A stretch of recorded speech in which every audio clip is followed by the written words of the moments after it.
mucha importancia y mucha relevancia con respecto precisamente al cambio de las figuras de autoridad son los tipos de pedagogía y la pedagogía aplicada al fútbol. Es algo que ha cambiado mucho. Entonces, les comparto esto primero porque yo he estado pensando, he estado analizando y he estado reflexionando y yo quisiera que eso no fuera un enfrentamiento, que no dijéramos, no, que es que el de ahora, no, que es que antes sí había fútbol, no, que ahora no sé qué, no.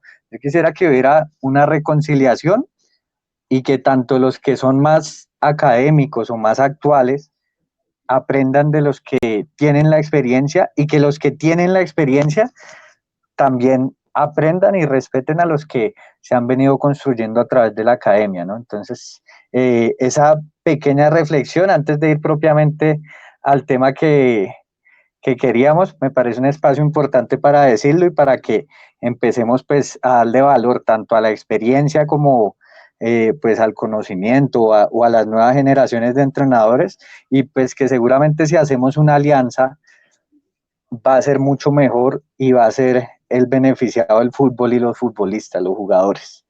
Entonces, bueno, acá les hago un... Cristian, perdón, antes de que continúe. ¿Sí? Para pedirles un favor, ahí en las opciones, alguien acabó de tener la grabación. Estamos grabando la charla, entonces por favor, para que en la opción de grabar no lo manipulen, que ya nos detuvieron la primera grabación. Entonces, por favor, para que nos colaboren esa parte. Gracias.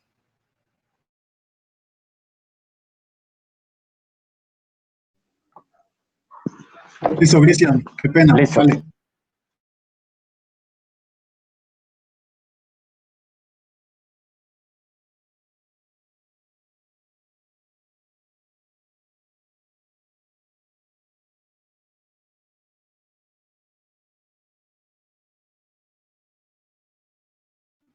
Cristian, puede continuar.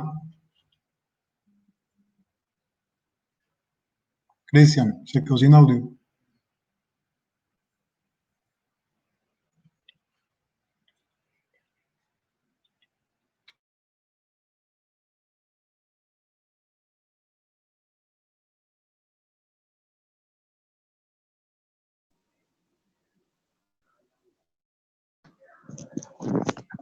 ¿Me escucha ahí? ¿Me escuchan ahí? Harold, ¿me confirma, por favor? Sí, señor, ya le estamos escuchando. Ah, sí, no, algo le pasó al celular ahí que se había como congelado. Bueno, entonces, esto es un artículo, yo se lo recomiendo.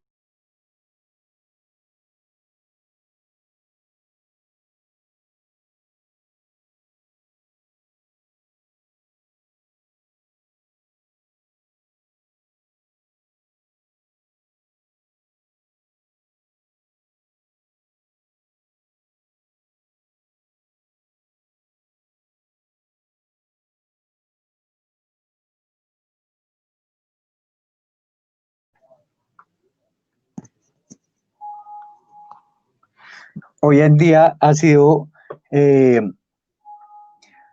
tomado mucha importancia la tecnología, ¿no? Y nos preocupamos pues por almacenar la información, por utilizar la información, por hacer análisis de video, por hacer todo ese tipo de cosas que tal vez anteriormente pues no existían.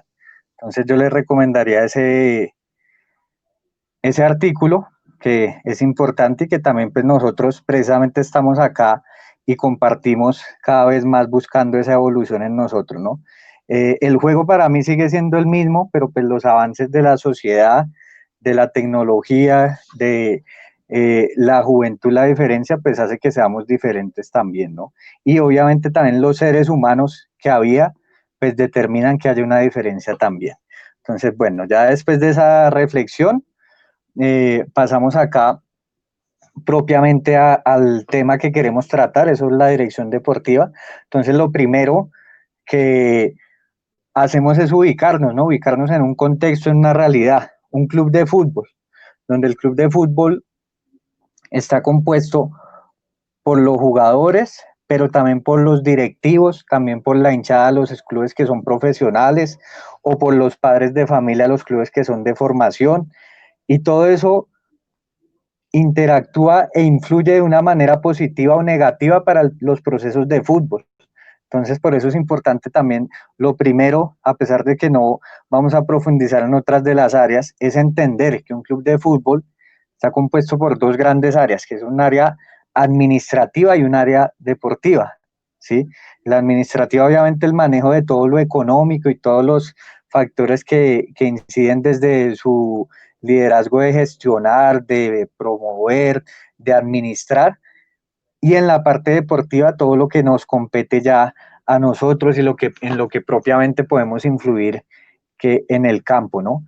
Entonces, pienso yo que un club de fútbol debe ser una empresa, pero debe ser una empresa no como cualquier empresa, sino que esa empresa debe estar sustentada en un proyecto deportivo, ¿sí? Entonces, ese proyecto deportivo es el que avala que lo que nosotros hacemos como empresa o el servicio que vamos a prestar, pues sea positivo o no.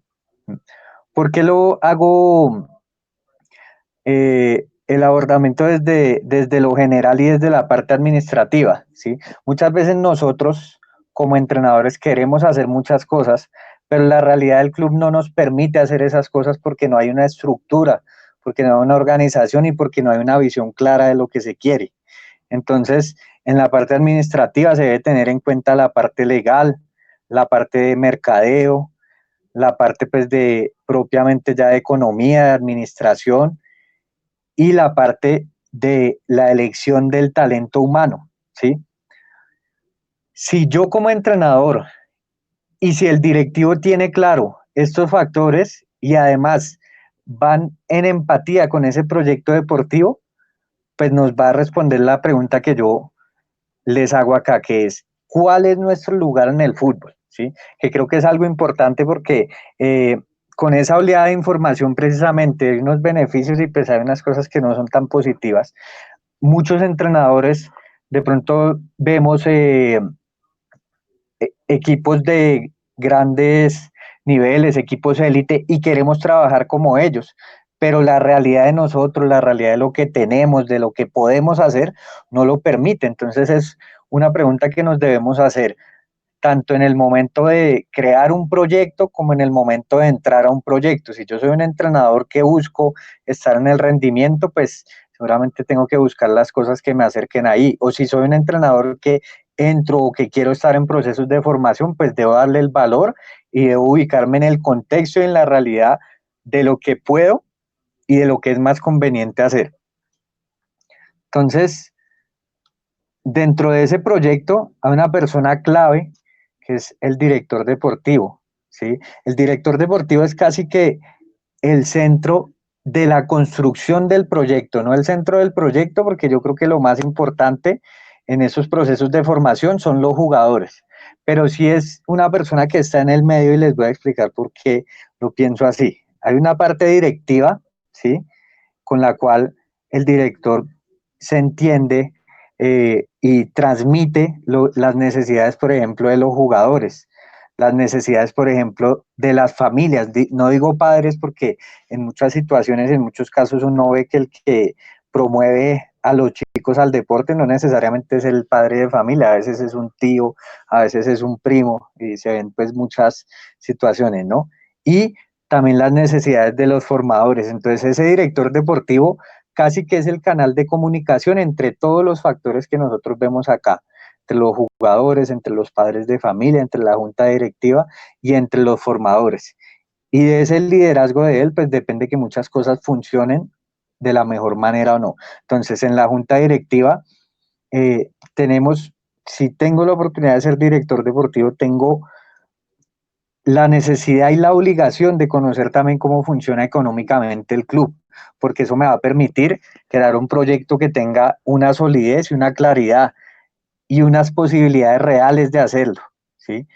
Debo estar implicado en cómo vamos a participar o cómo vamos a desarrollar esa selección de talento humano, tanto de jugadores como de formadores, ¿sí?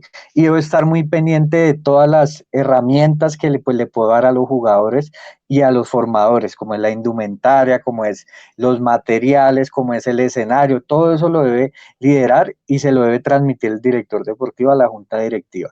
En cuanto a los padres de familia, pues yo socializar el proyecto que tenemos, que ellos estén de acuerdo, que ellos tengan una empatía con ese proyecto. Tenemos que también estar pendiente del comportamiento de los padres, no solamente en entrenamientos, sino en partidos, que sean pues también regidos bajo una formación y bajo una identidad del club, que yo cuando he tenido la oportunidad de liderar proyectos les digo a los padres, nosotros a cualquier cancha donde vayamos nos exponemos a ganar, a perder o a empatar, pero el comportamiento debe marcar un estilo también del club, que es un club que forma buenas personas, que es un club que transmite buenos valores, es lo que intentamos también promover durante el comportamiento, que no se meta con los árbitros, que no se meta con los jugadores rivales, un padre que sí viva su emoción y que viva su pasión, pero pues también que tenga una postura de un respeto total y que ese padre se le pueda liderar y se pueda orientar hacia que haya un acompañamiento, ese familiar, que haya un acompañamiento sí de pasión, sí de emoción, pero también muy reflexivo, también de apoyo, también de que sea como su sostén emocional para los jugadores, ¿no? En la parte de los formadores, pues estar muy pendiente de la planeación, de los contenidos que el entrenador hace, de los contenidos que el formador hace, de orientar esa parte, de cómo se comporta también en los partidos, porque también el entrenador va a ser una muestra de cómo es el club, de cómo es el equipo, de cómo está nuestro proyecto, ¿no? Y un seguimiento y un informe, una evaluación de que lo que estamos haciendo sea pues algo que nos produzca buenos resultados y nos produzca lo que queremos. Y en la parte de los jugadores, pues estar muy pendiente de sus entrenamientos, de sus partidos y obviamente también esta última que les comparto acá, de su promoción, ¿no? De que los que son talentosos pues tengan la posibilidad, la oportunidad de ser promovidos, de ser proyectados y pues de tener un mercadeo que los pueda acercar a situaciones mejores si no somos un club profesional o de llevarlos al primer equipo si somos un club profesional. Entonces, todo este proyecto debe estar sustentado en una filosofía del club que la debe haber y que debe englobar y encerrar a todos los participantes en el club. Debe tener, me parece a mí importantísimo, unos principios y valores que los enlazamos acá primero a la familia, pero que debe ser un común acuerdo también con todos los pertenecientes del club. Esa filosofía y esos valores me van a permitir que los objetivos, las metas y los logros sean claras. Como les decía en la diapositiva anterior, ¿cuál es mi ubicación? ¿Cuál es mi lugar en el fútbol? Porque de acuerdo a eso yo trazo objetivos, metas o logros que sean reales, que sean palpables, que sean alcanzables, ¿sí? Porque muchos de los errores acá, por ejemplo, en nuestro país uno ve y analiza y pues hay muchos clubes que ofrecen lo que no pueden cumplir. Entonces, ¿cómo estratégicamente yo logro o trazo metas o trazo objetivos que sean alcanzables y que beneficien al jugador, al juego y a los formadores también, ¿no? Y finalmente, pues esos objetivos, esas metas, esos logros, teniendo en cuenta la filosofía y los principios y valores, van a construir lo que es mi proyecto deportivo formativo, ¿sí? No solamente es deportivo, porque si nos vamos a la realidad, de 100 chicos, el porcentaje que llega al fútbol profesional es muy bajo, es del 1%, en los mejores casos de 8, 10%, casos muy excepcionales, pero entonces no solamente formamos para el fútbol, sino formamos también para la vida. Entonces, en la parte de recursos humanos, como director deportivo o desde la dirección deportiva, se debe tener en cuenta cuál es el perfil del entrenador que nosotros queremos para ese proyecto. ¿Qué es lo que buscamos de él académicamente? ¿Qué experiencia buscamos de él? ¿Cuál es la tendencia metodológica? Porque si no estamos de acuerdo, si no tenemos ideas afines, pues seguramente en el transcurso del proyecto vamos a estar discutiendo, vamos a estar en situaciones que se deberían evitar, ¿no? ¿Cuáles son sus tendencias pedagógicas? ¿Cuáles son sus formas de transmitir? ¿Cuáles son sus formas de liderar?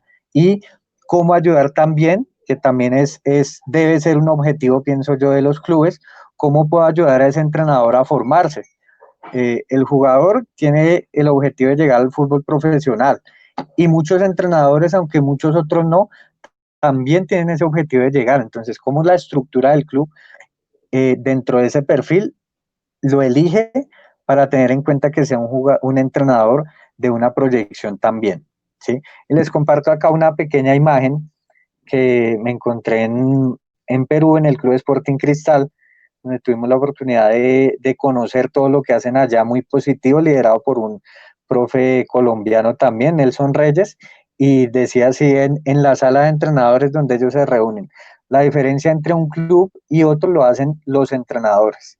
Entonces, cómo es de importante también que ese entrenador que yo elija sea apropiado para cada una de las categorías y tenga la capacidad de aportar a cada uno de los jugadores que va a tener a cargo. Entonces, desde la dirección deportiva, como les decía, vamos de lo más global y lo vamos encerrando en lo más particular, ¿no? Desde la dirección deportiva controlamos la preparación física y técnica de cada uno de los jugadores, la preparación de los porteros, que tiene también, es una arista también que se puede tomar, es una línea también que debemos de estar muy pendientes, el mantenimiento, la prevención y recuperación de lesiones de nuestros jugadores, la orientación del departamento médico, de fisioterapia, de kinesiólogo, dependiendo pues las posibilidades también de nuestro club, la parte de capacitación de los entrenadores y de capacitación también de los jugadores y padres de familia, y la parte psicológica. Todo esto debe estar encerrado en nuestro proyecto deportivo. Todo esto debe estar encerrado en el proyecto que el director deportivo va a liderar. Y entre más claras sean las pautas, pues seguramente más efectividad va a tener el proyecto, ¿no? Sin decir que cada uno de los directamente responsables no tenga pues también la oportunidad o la obligación de participar en ese desarrollo de esos proyectos, ¿no?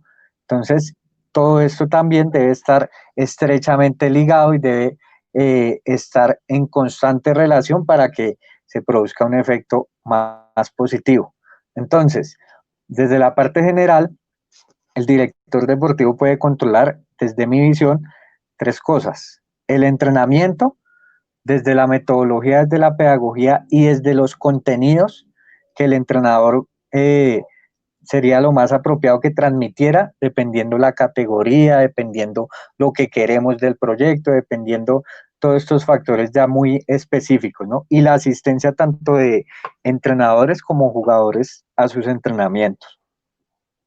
La parte del resultado, que el resultado va estrechamente ligado al marcador y a los títulos, pero que no es el objetivo final y no es lo único que nos interesa en los proyectos de formación, sobre todo, porque está también el rendimiento y el desempeño.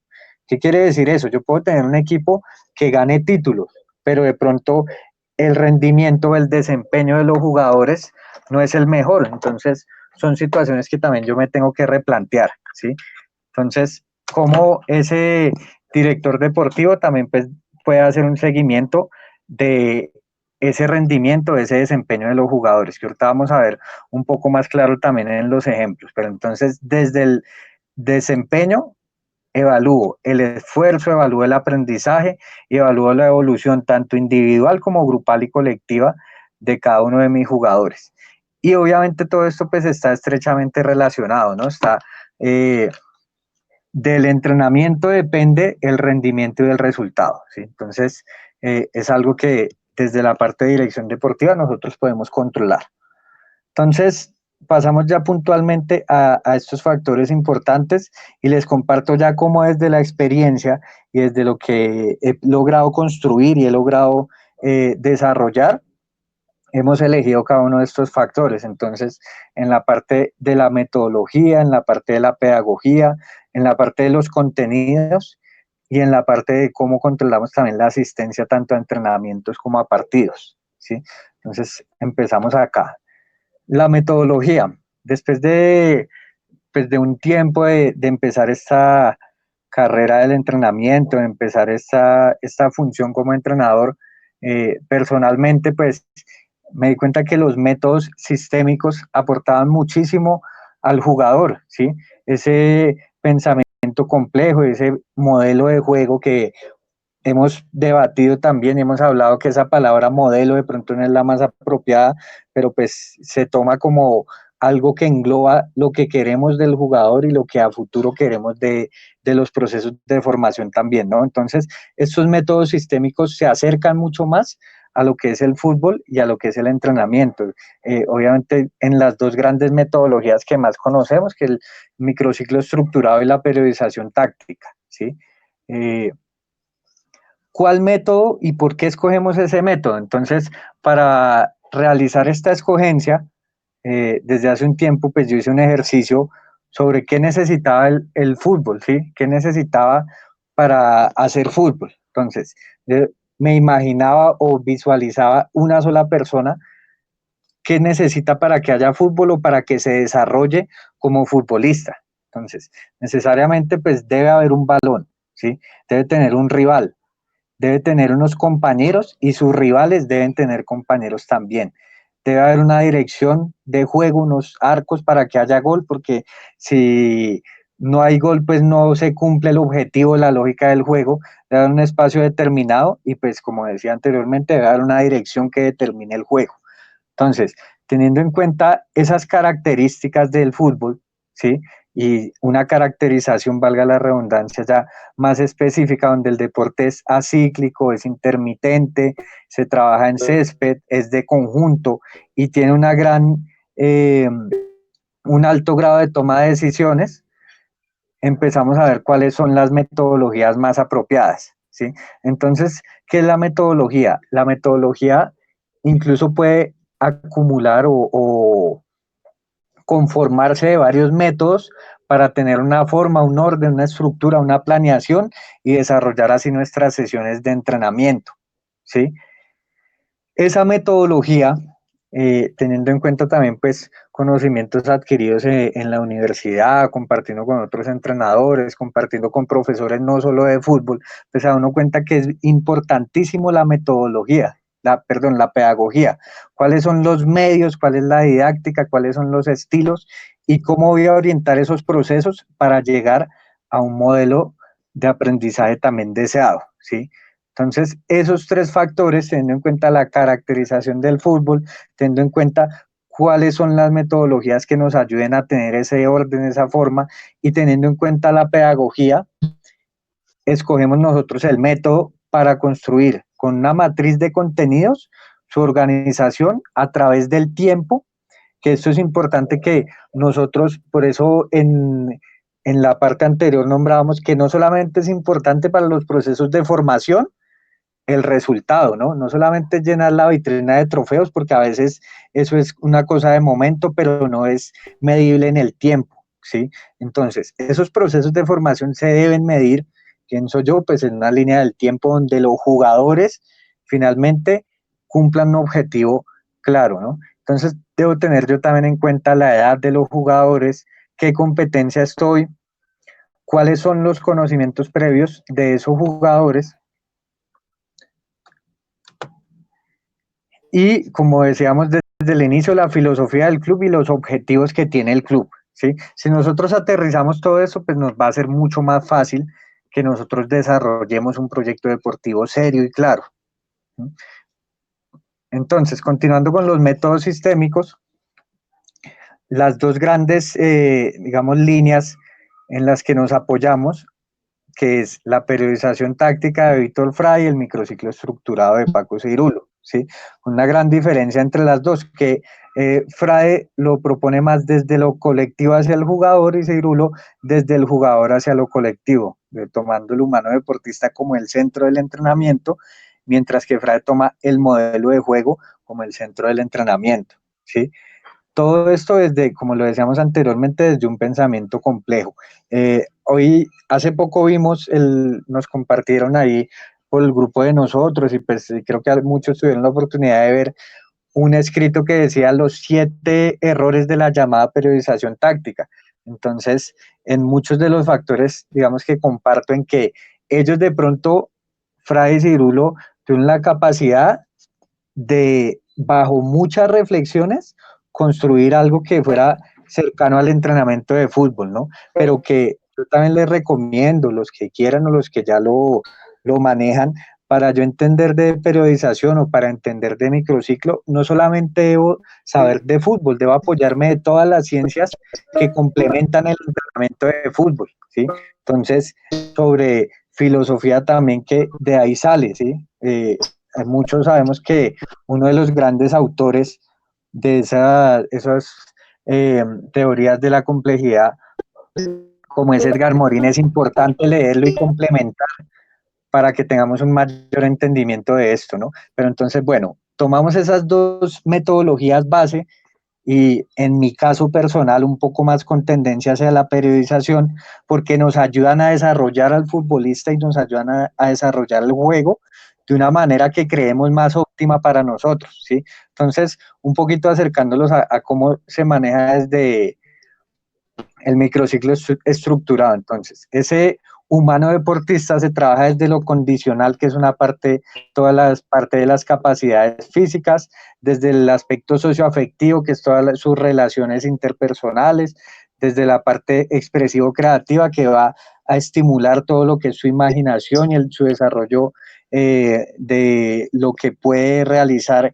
en el campo, de la parte cognitiva, que habla también de lo que nombrábamos anteriormente, esa toma de decisiones que debe tener o que puede tener el jugador en el campo, de la parte emotivo-volitiva, que habla de las emociones y la voluntad, cómo las aplica en el juego y cómo las puede utilizar de la mejor manera para tener un mayor rendimiento, y de la parte coordinativa, que se refiere pues a todo lo que es la técnica propia del fútbol. Esto lo tenemos en cuenta y esto lo tomamos porque el equipo es importante, pero en formación el jugador creo que a veces es más importante, ¿no? Entonces, desarrollar un jugador con unas competencias claras desde cada una de estas áreas, pues nos va a ayudar seguramente a tener un deportista de mucho mayor rendimiento, ¿no? Y obviamente eso es sujeto a la edad y, como lo decía también en la anterior diapositiva, los conocimientos previos, ¿sí? Y desde la periodización táctica, que nos parece que también le aporta y que también le puede desarrollar el jugador y los equipos de muy buena manera, donde nos basamos en una cultura táctica del entrenador, del director técnico, pero que debe ser importante que ese entrenador sepa y entienda que no en todos los sitios, que no todos los jugadores y que no en todos los países o en todas las culturas se puede jugar o se puede, como me decía en algún momento un compañero, implantar una idea de juego. Yo creo que nosotros como entrenadores no debemos implantar o imponer, sino más bien orientar desde nuestra idea de juego lo que los jugadores también pueden hacer, ¿sí? Que es uno de los errores que en la introducción también me parece a mí que estamos cometiendo, ¿no? Que entonces nos gusta el juego de posesión y todos los equipos queremos hacer juego de posesión, pero cuando vamos a ver las realidades, nuestros equipos y nuestros jugadores no tienen las herramientas para hacerlo, entonces debo empezar a hacer cosas diferentes, ¿no? Entonces, por eso, dentro de esto también tengo en cuenta los jugadores y la competencia que estoy desarrollando, que es supremamente importante.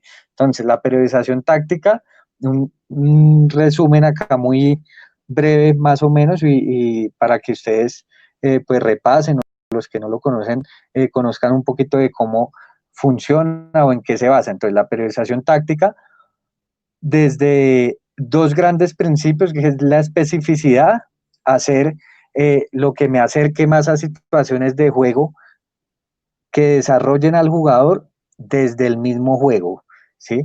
Y la entereza inquebrantable, que habla de que el ser humano y el juego también no se puede dividir o no se puede separar, porque al momento del partido, al momento de la competencia, todo interactúa, la parte táctica, la parte física, la parte psicológica, la parte técnico-táctica, interactúan de misma manera y al mismo tiempo en el juego. Entonces, tratamos de no separar, no dividir lo que nosotros queremos desarrollar en el juego.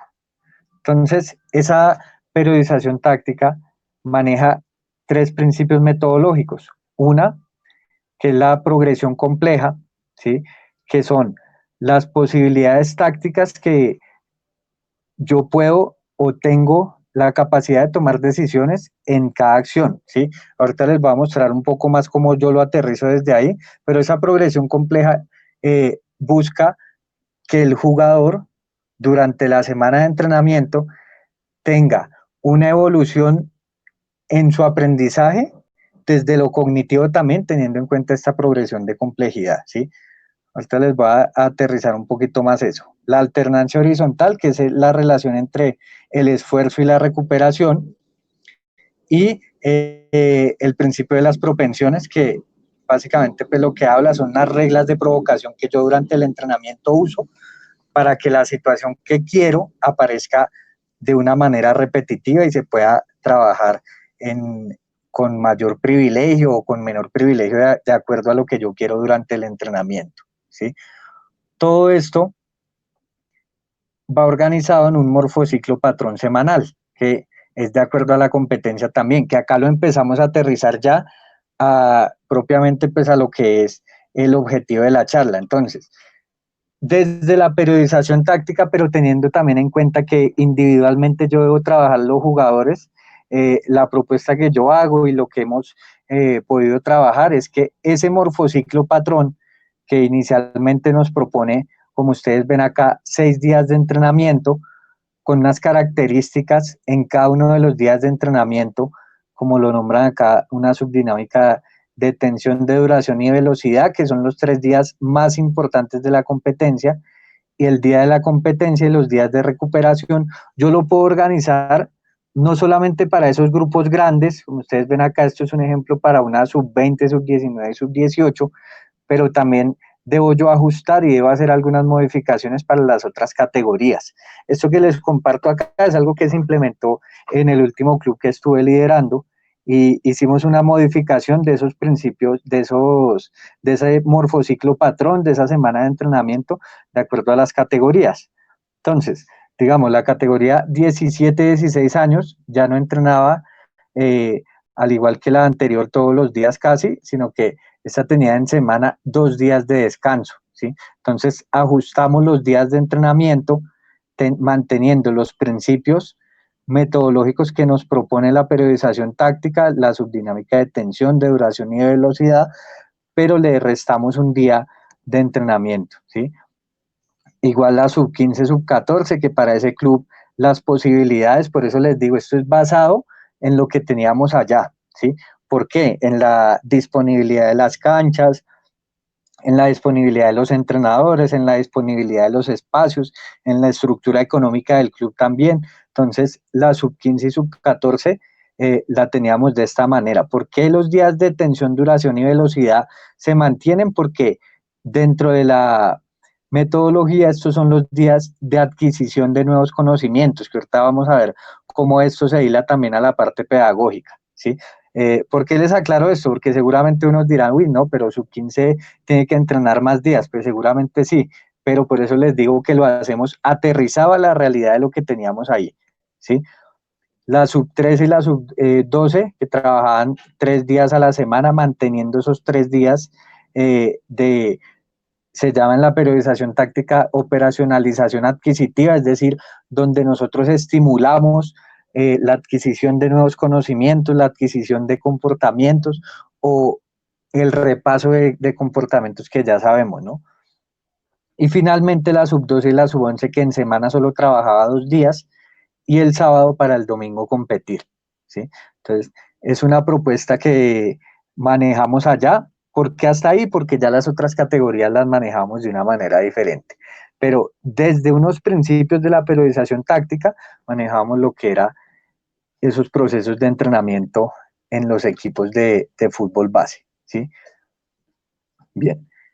Entonces, ¿por qué la unión o por qué buscamos esas dos metodologías y no una sola? ¿Sí? Eh, Acercándonos a esta frase, se trabaja tan colectivo como sea posible y tan individual como sea necesario.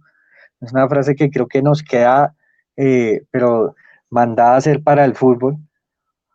Yo les hago esta reflexión o esta analogía. Muchos entrenadores o muchos adeptos a la periodización táctica casi que por decirlo así, aunque suene un poquito feo, satanizaron el trabajo analítico, que no se podía trabajar individual porque la metodología lo proponía y pues no, ya no se hacía ningún trabajo que no fuera analítico. Entonces, teniendo en cuenta esta frase, yo hago una analogía de cómo un automóvil tiene múltiples partes y si le falla una pequeña parte, pues yo tengo necesariamente que llevarlo al mecánico, si no, no me va a funcionar, ¿sí? Entonces, ¿por qué no en un equipo de fútbol, si hay un jugador que está fallando o que necesita aprender más cosas, yo no lo puedo sacar y potenciarlo en lo que necesito, ¿sí? Entonces, por eso, teniendo en cuenta esto también, tomamos un poco de las dos metodologías, como les digo, en mi caso teniendo más tendencia hacia la periodización, pero también teniendo en cuenta que ese eh, humano deportista, como lo nombran en el microciclo, pues lo tenemos que potenciar y desarrollar, ¿no? Entonces, acá les aterrizo el tema de la progresión de la complejidad, ¿sí? La progresión de la complejidad inicia o lo menos complejo, la mínima parte, es el jugador con balón, la relación que él tiene con el balón, algo que, digamos, ahorita en época de cuarentena, pues casi que nos ha tocado trabajar a todos, ¿no? La técnica individual, el dominio, el pase, el control, bueno, todo lo que el jugador hace y la expresión que él necesita solo, ¿sí? ¿Cómo les puedo yo aterrizar o cómo propongo yo para que se entienda un poquito más claro esa progresión de la complejidad y cómo lo que yo eh, digo acá, el aumento en número de jugadores aumenta la complejidad? ¿Por qué? Porque es que si yo tengo un jugador, las posibilidades de decisión son menores, ¿sí? Ejemplo desde acá, y este es una idea que se maneja o que personalmente manejo en los procesos de formación, ¿sí? Desde los más pequeñitos que practican fútbol, que en nuestras escuelas o en nuestros clubes son de 5 años, muchos entrenadores preguntan, ¿desde cuándo trabajar la táctica? Entonces, yo digo, solamente con el hecho de que uno tenga el balón, es decir, está atacando, y el otro no lo tenga, es decir, está defendiendo, pues ya empieza a haber unos componentes tácticos, atacar y defender, hacer gol o evitarlo, proteger el balón o intentar quitarlo. Esos ya son comportamientos tácticos, ¿no? Pero a la medida que aparecen más jugadores, pues aparecen más posibilidades de decisión. Acá les hago un ejemplo. Cuando dos defienden, si uno presiona, el otro le hace cobertura o lo respalda, como lo quieran llamar. La periodización táctica va en esta dirección del juego hacia el jugador y el microciclo estructurado va en la dirección inversa, ¿sí? Acá seguimos haciendo el ejercicio de cómo cuando aparecen más jugadores, pues aparecen más posibilidades tácticas. Si yo tengo dos en defensa, pues hay uno ya que controla el juego con el balón y uno que le genera un apoyo. Si tengo dos, perdón, dos en ataque. Si tengo dos en defensa, pues hay uno que presiona, uno que respalda. Si voy aumentando de jugadores, pues aparecen ya más posibilidades. Hay uno que hace un apoyo, uno que hace amplitud, y en la defensa uno que presiona, uno que respalda y uno que marca. Y acá lo hago hasta el 4 contra 4, donde ustedes ven y dependiendo también de su idea de juego y de las tareas que usted ponga, pues empiezan a aparecer más posibilidades tácticas. Entonces, aumenta la complejidad porque ya hay mayor cantidad de compañeros, hay mayor cantidad de rivales y hay más posibilidades de que ocurran cosas. Entonces, con eso es que juega un poco pues la progresión de la complejidad en la semana. ¿Cómo voy aumentando, disminuyendo la complejidad en mis entrenamientos para que haya un aprendizaje y para que no haya también una fatiga emocional? Porque no es lo mismo usted jugar 4 contra 4, donde tiene 3 opciones de pase, si está en ataque, y tiene 3 opciones de marca si está en defensa, que jugar 11 contra 11, donde hay muchas más posibilidades de tomar decisiones, ¿sí? Y finalmente, dentro de esa metodología, como les digo, se puede decir que es un híbrido entre periodización y microciclo estructurado. Ya más adelante lo van a ver por qué. Pienso que es importantísimo que siempre haya un hilo conductor y una coherencia. ¿Entre qué? Entre lo que yo busco en mi parte individual, en mi parte grupal y en mi parte colectiva, ¿sí? Entonces yo acá les doy un ejemplo, ojalá se pueda ver bien el video. Igual profe Hal me confirma o Kevin si no se ve muy bien y pues no lo tenemos en cuenta. Acá, desde lo individual, trabajo el control orientado, ¿sí? Entonces, ahí ven, estos son equipos pues, que he tenido la oportunidad de dirigir y observamos cómo ellos pues ejecutan controles orientados desde lo individual. Entonces, yo necesito que tengan la capacidad de realizar esos controles orientados para lo que busco o quiero desarrollar después, ¿sí? Acá vemos, estos son ejemplos con los tres, digamos que equipos que he logrado desarrollar de la mejor manera.